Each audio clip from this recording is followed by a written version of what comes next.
Hey guys, it's India Monee and welcome to my channel where some things are good, some things are bad, but baby, we always the baddest.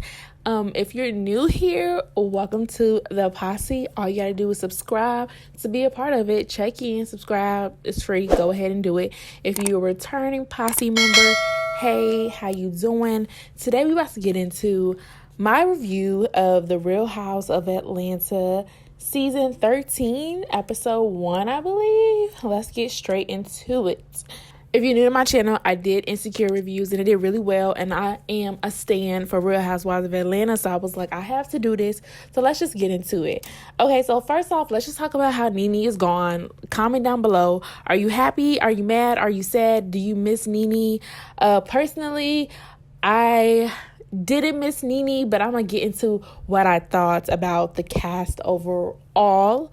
Of course, this season we're getting 2 new cast members, RHOA, who is an actress, and Latoya Forever, aka Latoya Ali, who is a YouTuber.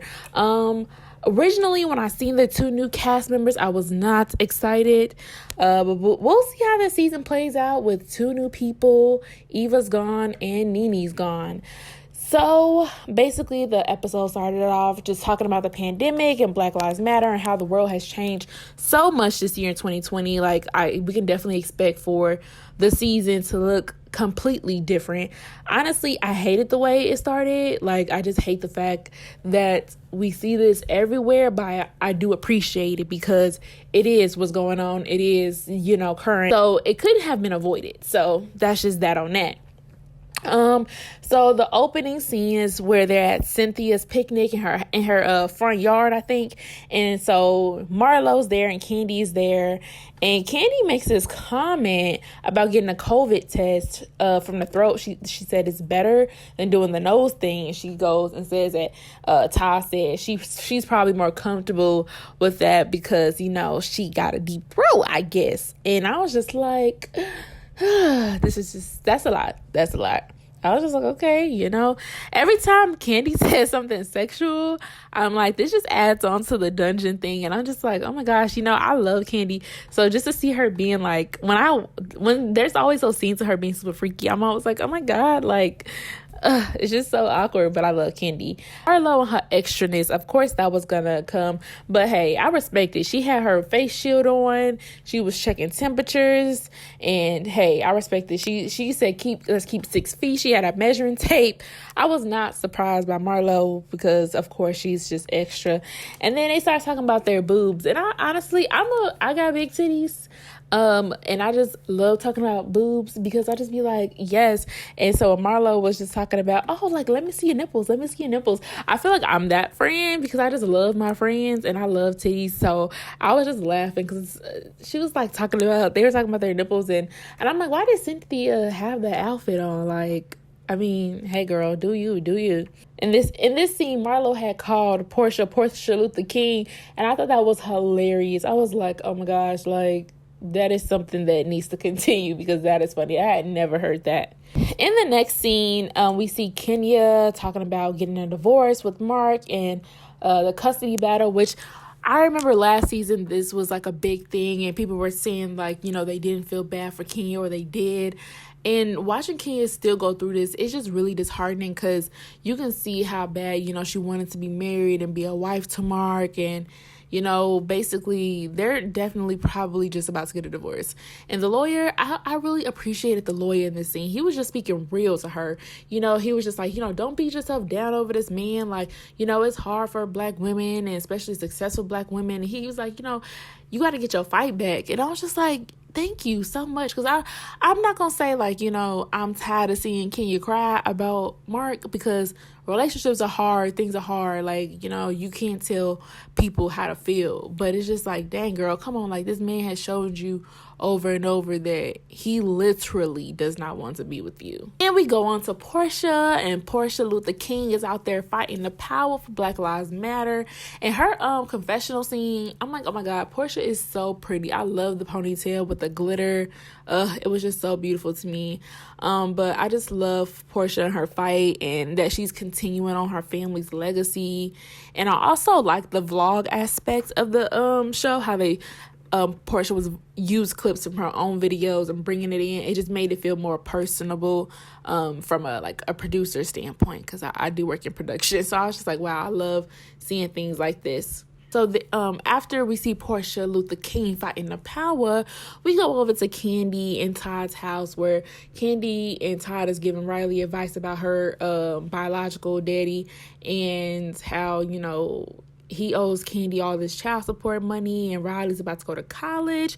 And we're not going to mention, Riley's new nose or nothing like that, because that's none of my business. But I was just like, damn, I don't have daddy issues. But to see Riley and how she feels, I have friends like this, and it just sucks, because it's just like, when you see, your dad being a dad to other kids and then not you, it just felt, I just felt so sad for her, because like, you could tell she's bothered by it.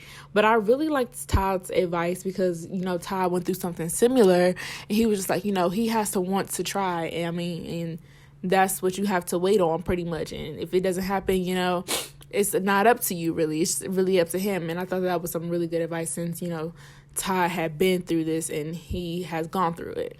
So next they go back to Kenya's house that she's building. And then to me, Kenya is just definitely the epitome of like the Black woman in luxury. She's all like, he didn't want to pull, so I got to pull because I wanted it. And I was just like, yes, Kenya, yes. But yes, so she's telling Cynthia and Kandi how she feels about her marriage and wanted to work things out. And I was just like I said before, I understand you wanted to work it out, but this man has definitely blatantly been like, he doesn't want to be married. So leave a comment down below. Like, I know love is hard, marriage is hard, having a kid is hard, and I'm still fairly young. I don't have kids and I'm not married, but leave a comment. What advice would you give Kenya? Because I was just leave, but I ain't never been in a situation before. What advice would you give Kenya? What would you do in a situation? Leave a comment down below. And then we get on to the newlyweds, almost newlyweds, Cynthia and Mike. And listening to them talk about their sex life, child, I thought it was weird. What did y'all think? Let me know in the comments down below. Like, they were making noises and her talking about how she sounded like a car starting up the... Like, I was like, this is too much. It was giving uncomfortable. It was giving uncomfortable, okay? And I was just like, ew. But, we all know they end up having their 250 plus people wedding, because, that was all over the headlines. But Mike was making a good point. If 10-10-20 is supposed to be our perfect day, why can we not get married? And I would like to have a wedding, and I get, Cynthia, it is different for women because you want to have a marriage. But I don't know, to me, the 10-10-20 date is too live to pass up. Y'all can always get married and then have y'all wedding another day, because the 10-10-20 date was just, for me, it would have been non-negotiable. I would have had to get married on that day. But we know they got married. So what did y'all think about the back and forth? Like, do you think that, would you compromise your wedding date for the pandemic? What's more important, having the wedding so everybody could see, or, getting married on your perfect date? Which one is more important to you? Because I will have to choose the date for me and then just get married whenever. So that's pretty much what happened in the episode. And what did y'all think? I thought that this first episode was a very boring, in my opinion. Like, the whole time I was, watching the episode, I was literally watching it on my iPad while I was making some air fryer chicken. And I just feel like I wasn't missing anything when I would have my headphones in and I would glance at the screen while I was still cooking at the same time.